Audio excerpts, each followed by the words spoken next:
Okay, sige. Pag-usapan natin ang Luke chapter 21. Grabe to. Kasi nagsisimula lang sa dalawang kusing pero nagtatapos sa pagyanig ng buong mundo.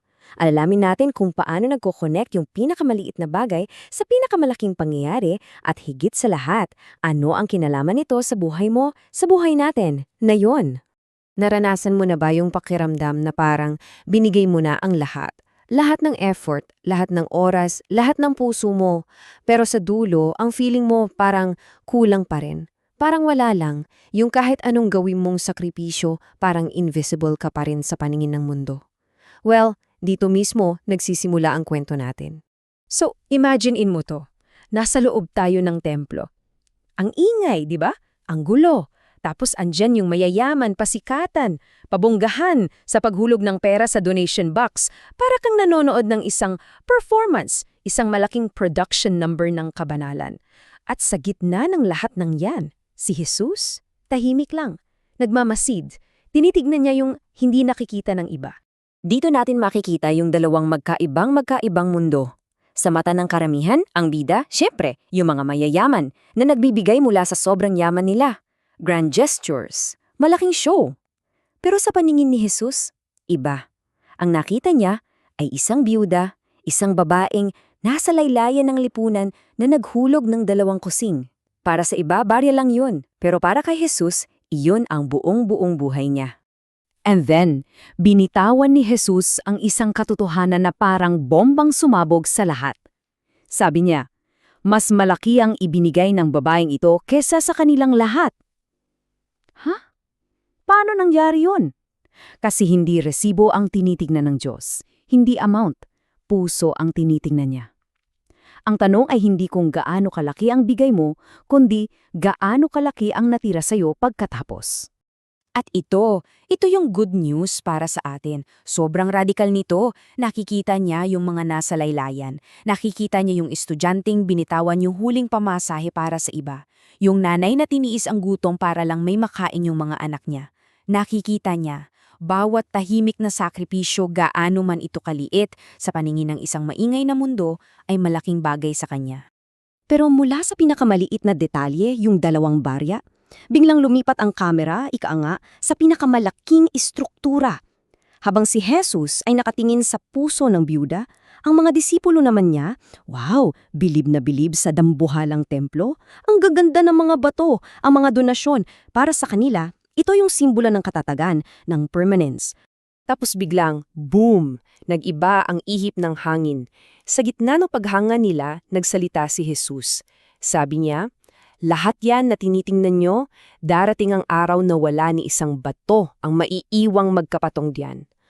Grabe, isipin mo yung shock nila. Yung mismong simbolo ng seguridad at pag-asa nila, guguho pala. Lahat ng akala nating matatag, lahat ng pinagkakatiwalaan nating pundasyon sa mundo, ay pwedeng bumagsak at mawawasak. At sa isang iglap, pwedeng maglaho. Ang aral, wag na wag mong isasandal ang buong buhay mo sa mga bagay na kayang gumuho.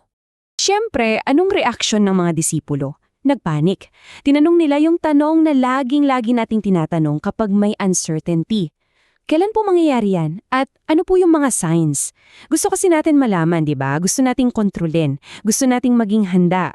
So ayun, nagbigay si Jesus ng mga senyales. May mga magpapanggap na sila raw ang Kristo, may mga digmaan at kaguluhan, bansa laban sa bansa, mga lindol, tagutom, mga sakit, mga nakakatakot na pangyayari sa langit. Teka, sandali. Parang newsfeed ko lang to Parang binabasa lang natin ang mga headlines ngayon.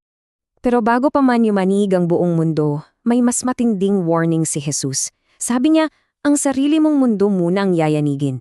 At dito naging sobrang personal ng usapan.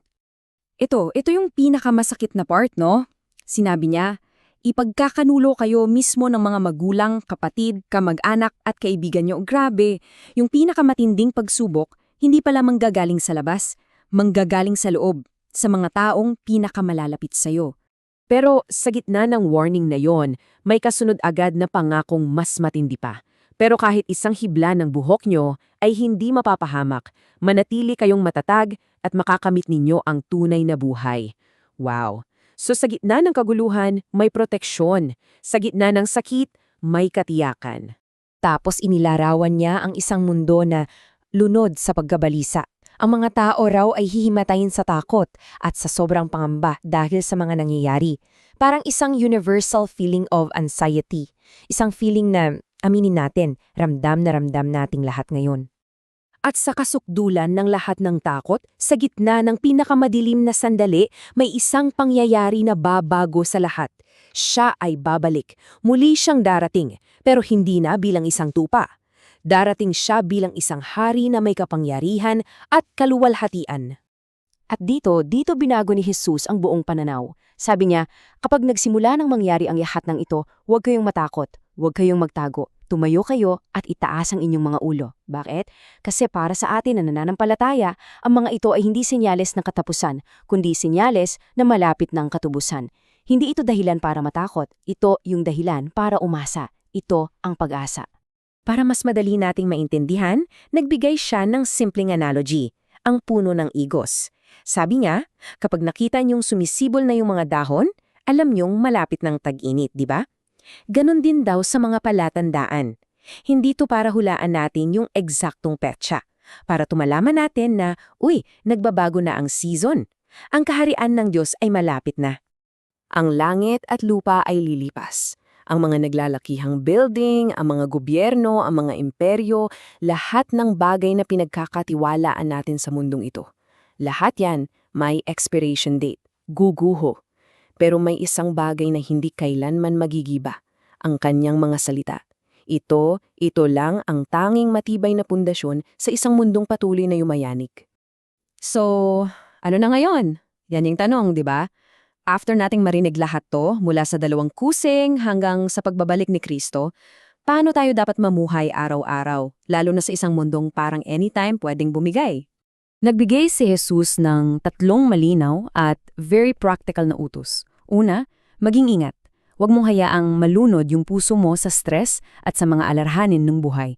Pangalawa, maging mapagbantay. Stay alert. Mamuhay ng may purpose.